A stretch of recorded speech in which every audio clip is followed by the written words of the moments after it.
ஆண்டவரும் இரட்சகருமான இயேசு கிறிஸ்துவின் ஈடு இணையற்ற நாமத்தில் அன்றன்றுள்ள அப்பம் வாசகர்களுக்கு எங்கள் அன்பின் வாழ்த்துக்கள்.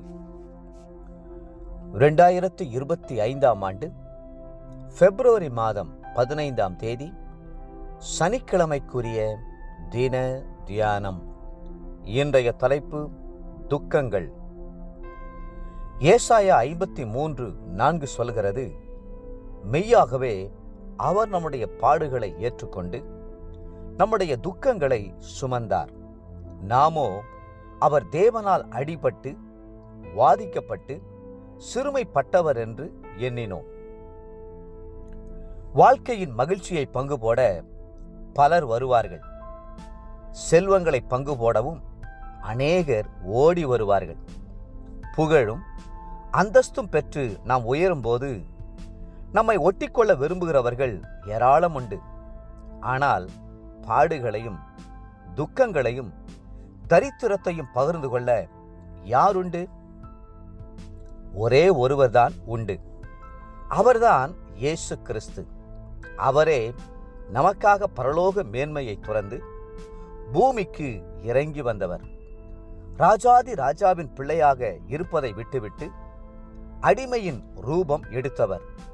நம்முடைய பாடுகளிலும் துக்கத்திலும் பங்கு பெறும்படி மகிமையின் ராஜாவான அவர் மனுக்கோலம் பூண்டவர். நமக்காக பசியுள்ளவரும் தாகமுள்ளவருமாக இருந்தவர்.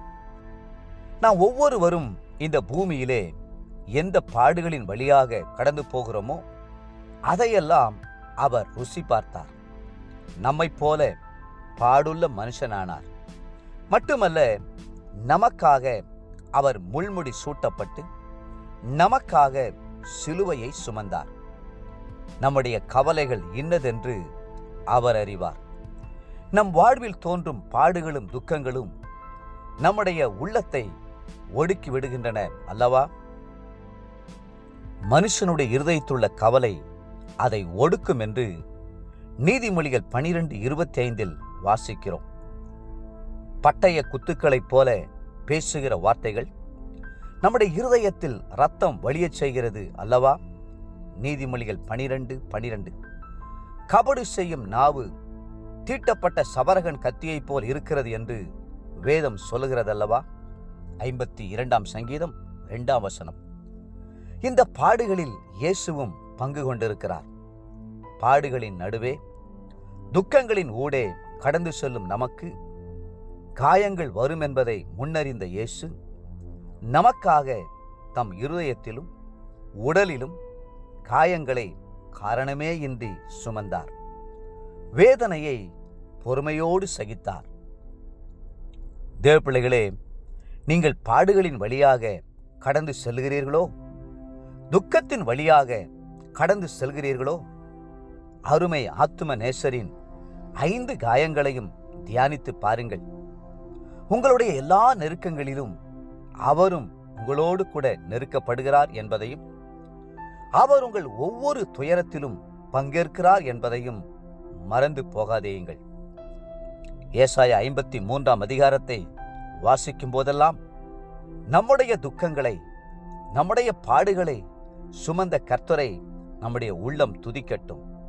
முழங்கார் படியிட்டு கல்வாரியின் நேசத்தை எண்ணி பாருங்கள். முள்முடி சூட்டப்பட்ட அவர் இரத்தத்தினாலே நம்மை தொடர்கிற சகல சாபங்களையும் முறிக்கிறார். கைகளில் ஆணிகளால் கடாவுண்ட அவர் நம்மை பாவங்களற கழுவுகிறார்.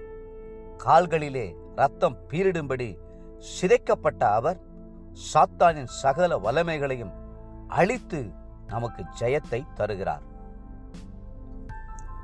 இன்றைய நினைவிற்கு யோவான் 16:33. என்னிடத்தில் உங்களுக்கு சமாதானம் உண்டாயிருக்கும் பொருட்டு இவைகளை உங்களுக்கு சொன்னேன். உலகத்தில் உங்களுக்கு உபத்திரவம் உண்டு, ஆனாலும் திடன் கொள்ளுங்கள், நான் உலகத்தை ஜெயித்தேன்.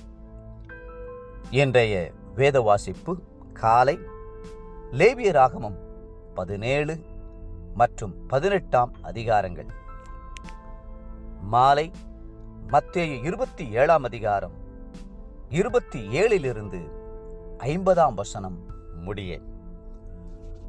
அன்புக்குரிய அன்றன்றுள்ளப்பம் வாசகர்களே, மீண்டும் உங்களை வாழ்த்துகிறோம். உங்கள் துக்கங்களை எல்லாம் இயேசு சிலுவையிலே சுமந்து தீர்த்து விட்டார். சந்தோஷமாயிருங்கள்.